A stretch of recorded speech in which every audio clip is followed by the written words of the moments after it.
everybody, this is Alberta again, and this time my topic is how to stop terrorism once and for all. Now, this is a very simple way. I know some people are going to think, oh, this is too simple, but it is very, very simple. Terrorism is an ideology. This is a belief system that these people have. And you're not going to be able to destroy this belief system just with a bomb, but you're going to have to attack what they actually believe. Now,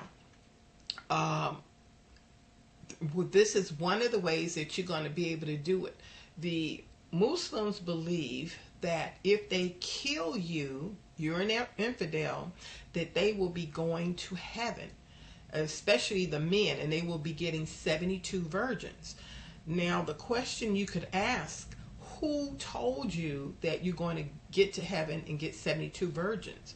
Oh, if they answered your imam, you can say, well, did the imam who told you this, are they still alive on earth or are they dead?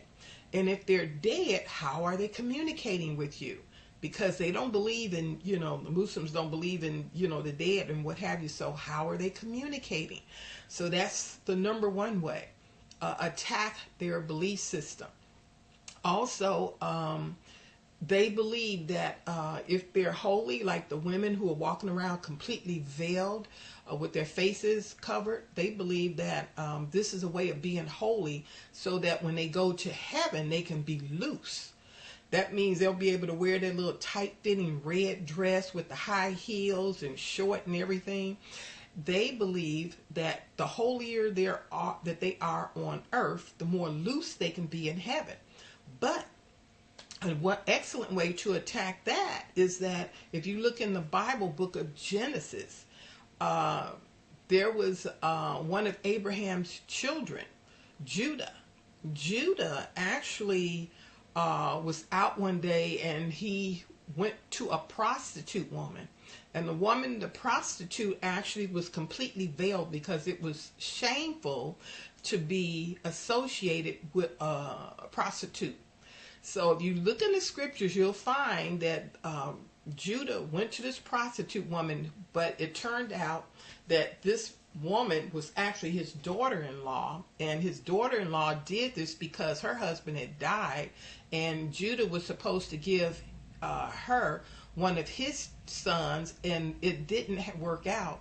And so Judah got afraid because his son that he gave to her.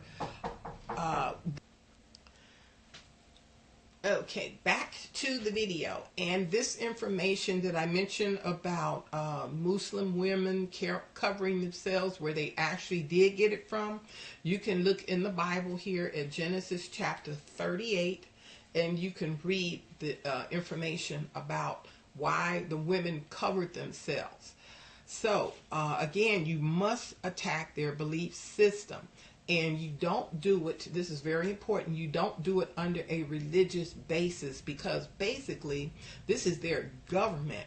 What you can do in order to get rid of these people out of your country is to treat it as sedition against the government.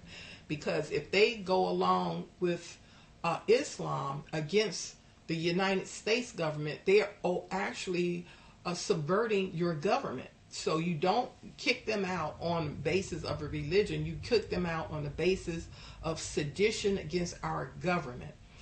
And finally, with Muslims, they do not understand anything but force. These people are coming from thousands of years of warriors. They do not look kindly on people who say, well, let's just talk to them and, we'll work things out in a peaceful manner. For them, this is not a show of strength, it's a show of weakness. So what you have to do, you have to be willing to back up what you say with force if necessary, because Muhammad actually states in the Quran that when you conquer another nation, you are to take the women as your slaves. They can be your concubines, whatever you want them to be. But you are to rape the wife of the warrior in front of her husband. You're supposed to rape her in front of her husband to humiliate the man, to show that he is nothing, to let him know that you have been conquered. So this is what they consider a man, a warrior. So when if the U.S. gets serious, and they're trying to under Donald Trump, the left is going crazy. They don't want him to do anything. They want him just to sit back and be like Obama, give Iran $104 billion, and he gave nothing to the black community, mind you, but just give away your country to these savages people.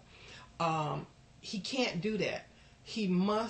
Donald Trump, the president, must be allowed to stand firm. That's why Saudi Arabia is backing him, because they like the fact that he's standing up. That's why Israel likes him, because he's willing to stand up and put his money where his mouth is at, or his force where his mouth is at. So if the governments of the world want to eradicate terrorism once and for all off of the face of the earth, they're going to have to do the things that I mentioned. First, attack the ideology, and once they have attacked the ideology, they have to remove these people off the planet Earth, out of their country and everything, not through religion, but through sedition of the government. And third, they must show a strength of force. Now, if they do that, I guarantee you Islam will be gone.